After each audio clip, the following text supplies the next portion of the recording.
भारत की आत्मा गांव में बसती है और उन गांव में रहने वाले लोगों के जीवन स्तर को बेहतर करने के लिए ग्राम पंचायतें महत्वपूर्ण भूमिका निभाती है।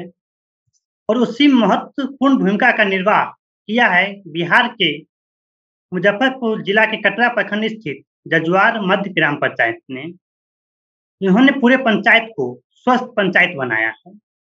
और पिछले दिनों दिल्ली के विज्ञान भवन में राष्ट्रपति के हाथों वहां के मुखिया सुमन नाथ ठाकुर को सम्मानित किया गया। तो हमारे साथ बातचीत करने के लिए सुमन नाथ ठाकुर जी।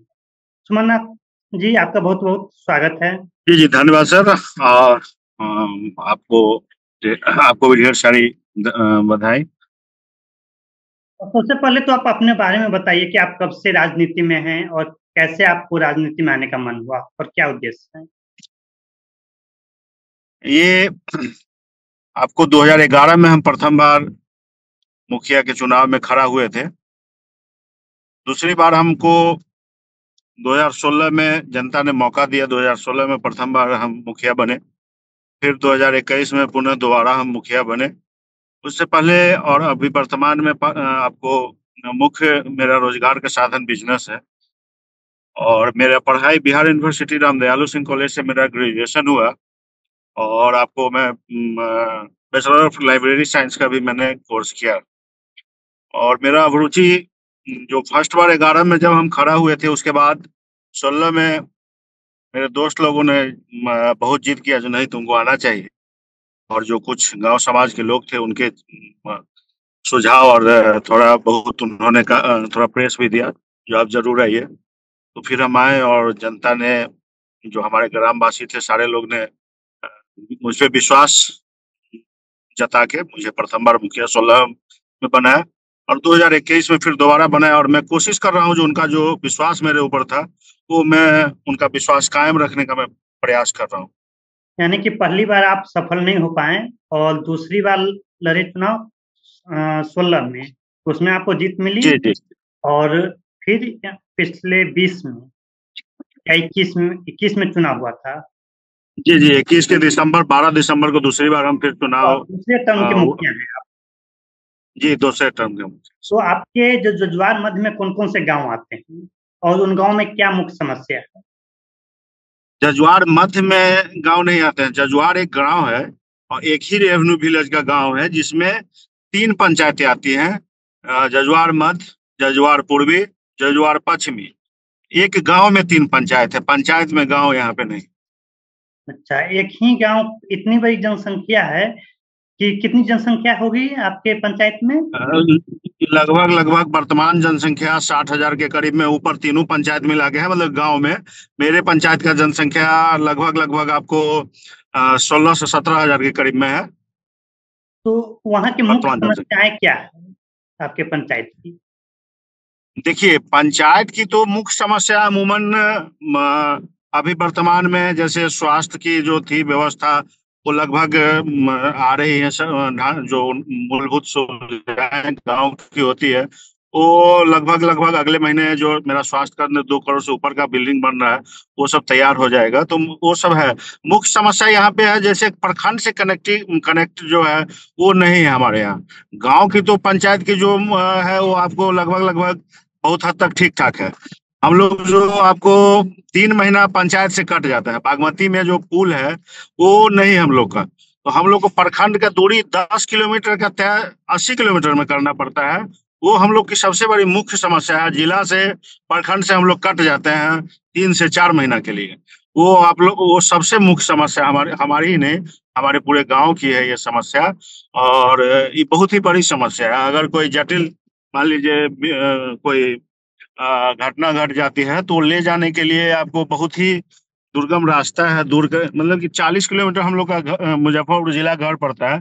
और वो 4 महीना हमको लगभग 90 किलोमीटर का सफर तय करना पड़ता है। और दुर्घटनाएं घट जाती है। सबसे मूल समस्या हम लोग का जो प्रखंड आवागमन का है, वो 4 महीने का मूलभूत समस्या हम लोग का वो है।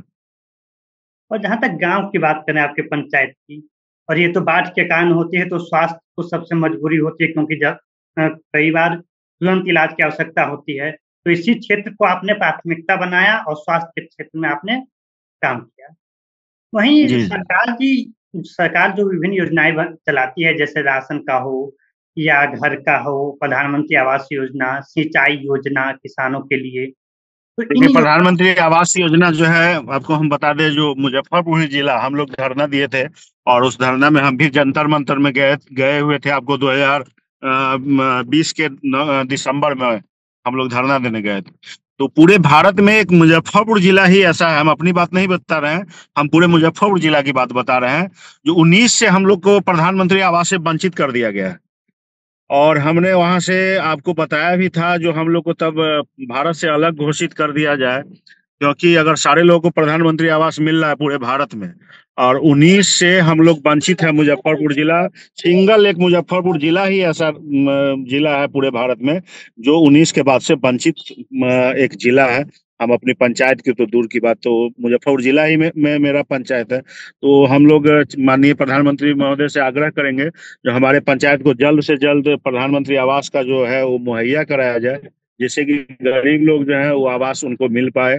ये हम आप लोग के माध्यम से हम माननीय प्रधानमंत्री महोदय को कहना चाहेंगे, जो यहाँ पे सुविधाएं मिले, क्योंकि हर से अभी आप लोग बता रहे हैं वंचित हो रहे पूरा हैं मुजफ्फरपुर प्रधानमंत्री जिला आवास। ही 2019 से लाभान्वित नहीं हो रहा पीएम आवास योजना से। इसका क्या जी कारण है? जी क्या जी कारण जी जी, आपको 2019 से। ऑफिसर बता आपने कि किस कारण से काटा गया जिला का? देखिए, इसका ये कारण ये था, जो 2000 आपको प्रधानमंत्री आवास सर्वे 2019 में हुआ था, ठीक ना? आपको 2019 में ऐप के द्वारा डिजिटल सर्वे हुआ था, और उस वक्त मुजफ्फरपुर जिला के आपको आवास सहायक थे, वो हड़ताल पे चले गए थे। तो हड़ताल पर चले गए थे, तो तत्कालीन जो वहाँ यहाँ थे जिलाधिकारी महोदय, उन्होंने उनको वापस नहीं बुलाया, जिसके कारण वो सर्वे नहीं हो पाया। और बाद में उसको रोक दिया गया, जब वो लोग ज्वाइन किए, जो आवास सहायक हड़ताल पर थे ज्वाइन किए, उस वक्त प्रधानमंत्री आवास का जो पोर्टल था वो क्लोज हो चुका था। तो तत्कालीन जो सांसद महोदय थे, उनके द्वारा भी पत्राचार किया गया, और हम लोग के जो पंचायती राज कालीन गिरिराज थे उन, और उसके बाद भी अभी तक ऐसा कोई रिजल्ट आया नहीं। अब हम लोग इंतजार में हैं, क्योंकि गांव में हम लोग को ये झेलना पड़ता है, जो गरीब लोगों को आवास नहीं मिल पाता है, तो जाते हैं, एक बार हम लोग आश्वासन मिलता है ऊपर से, अमूमन हम लोग 5 साल से ऐसा झेल रहे हैं। बहुत बड़ी इसका एक बहुत ही जटिल समस्या हमारे पंचायत के नहीं, हमारे पूरे जिला के लिए है वर्तमान में। इसलिए हम भी आपकी बात उठाएंगे। और जहाँ तक और भी काम हो जो आप करवाए हो उनके बारे में बताइए, आपने जो पंचायत में कार्य किया।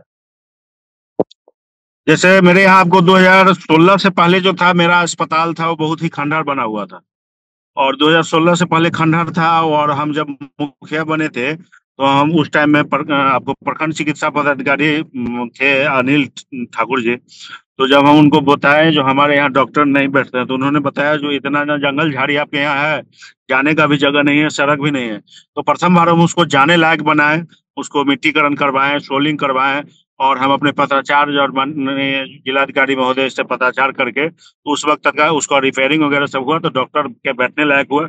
और वर्तमान स्थिति में आपका जो भवन है, उसमें आपको जो प्रारंभिक चिकित्सा होती है गांव की मूलभूत, वो वहाँ पे मिल रही है। डॉक्टर का जो शेड्यूल बना हुआ है, वो लोग बैठते हैं। और संभवतः हमको लगता है जो जनवरी लास्ट तक जो बिल्डिंग बन रहा है बिहार सरकार के द्वारा, स्वास्थ्य विभाग के द्वारा, वो भी कंप्लीट हो जाएगा। तो ये हम लोग की जो स्वास्थ्य की है वो उपलब्धियां हैं, जैसे आंगनबाड़ी का जो आपका है वो सुदृढ़ करना, वो सब पे हम लोग काम किए हैं। OSR शुल्क जनरेट करना है, वो हम लोग किए। फिर आपको जो WPO मेरा है, वो आपको कार्यान्वित अच्छे ढंग से कार्यान्वित हो रहे हैं। डेली आपको सुबह का सुबह हर एक घर से आपको अलग अलग जागरूक हमारे पब्लिक को करके, और गीला और सूखा का अलग अलग उठाव करके, और अच्छे से उसका निष्पादन भी किया जाता है। फिर आपको जैसे जितने भी हमारे गांव में आपको एक भी सड़क हो, मुख्य सड़क हो या छोटी मोटी जितनी भी गलियां हैं, चाहे वो 2 फीट हो, 3 फीट हो, 2.5 फीट हो, जितने भी छोटी मोटी गलियां हैं, कहीं भी आपको कीचड़ नहीं मिलेगी। 100 का 100% PCC या कालीकरण पूरा युक्त हो चुका है। नल जल की व्यवस्थाएं हैं, वो आपको सुचारू रूप से चल रही हैं। एक तो ये सब जो योजना हम लोग के द्वारा जैसे, जी जी एक योजना है नल जल योजना, वहाँ बहुत ही जी भ्रष्टाचार जी की शिकायतें आती रहती हैं। तो आपके पंचायत में क्या स्थिति है नल जल योजना की? कितना सक्सेस है, कितना काम होता है, पानी जाती है नल के अब माध्यम से नहीं? यहाँ सर आपको जितना भी वार्ड है मतलब कि लगा हुआ है, हर एक जगह पानी का सप्लाई डेली 3 टाइम किया जाता है। और पब्लिक लोग से भी आपको पता चल जाएगा, या हमारा जो वहाँ पे काम है या जो भी स्ट्रक्चरें हैं बनी हुई है उससे भी आपको पता चलेगा। आपको 3 टाइम पानी एकदम टाइम टू टाइम दिया जाता है। जो उनका अनुरक्षक है उनका वेतन भी अभी हम लोग जस्ट दिए हैं, तो ससमय उन लोग का पानी जो है, और हमारे हिसाब से हम लोग ने अच्छा काम किया है और धरातल पे काम किया है, काम चल भी रहा है। अब किसानों की बात करते हैं, किसानों का क्या दिक्कत है? एक तो आप बाढ़ का बताएँ, तो और किसान सम्मान निधि मिलती है क्या आपके पंचायत में और वहाँ कोई परेशानी? किसान सम्मान निधि हमारे पंचायत में मिल रही है, और किसान से संबंधित हम आप एक बात कहना चाहेंगे। हमने इसके लिए भी बहुत बार पत्राचार किए हैं और हम प्रयास कर रहे हैं। जैसे पंचायत में आपको 2 ट्यूबवेल लगा होगा, बिहार सरकार का जो ट्यूबवेल है लघु सिंचाई विभाग का, तो 2 ट्यूबवेल लगे हैं। और उसमें क्या है, जो लघु सिंचाई विभाग हम लोग को हैंड ओवर कर दिया आज से 5-6 साल पहले, पूरे बिहार के ग्राम पंचायतों को उन्होंने हैंड ओवर कर दिए। हम मतलब कि आपके चैनल के माध्यम से हम अपने जो लघु सिंचाई के विभाग के जो पदाधिकारी लोग हैं उनसे आग्रह करेंगे कि धरातल पे हम लोग को काम करने के लिए सुचारू रूप से ट्यूबवेल दोनों चल सके। और क्या आप कहना चाहेंगे जनता के लोगों के जो आपका वीडियो देखेंगे, जनता से आपको सपोर्ट मिलता है कि नहीं? और अधिकारी हो से क्या देखिए ऊपर से जनता विकास पदाधिकारी होते हैं उनके बारे में आपने बताया, तो जनता और अधिकारियों के इन दोनों के व्यवहार का क्या कहेंगे आप सहयोग का? जनता का सहयोग पूरा हमें मिला। ये मेरा नहीं है, ये मेरे पूरे ग्रामवासी का पुरस्कार है, उनका नाम पहुंचा पाए हैं। तो ये पूरा का पूरा श्रेय हमारे ग्रामवासियों ने मुझे इस काबिल बनाया, ये नहीं हो सकता है। हमारे प्रखंड स्तर पे हमारे जो प्रखंड विकास पदाधिकारी हैं उनका बहुत सारा सहयोग मिलता है हर एक जगह। जहाँ भी कठिनाइयाँ आती है या समझना रहता है कोई काम करते हैं, प्रखंड पंचायती राज पदाधिकारी है उनका सहयोग रहता है।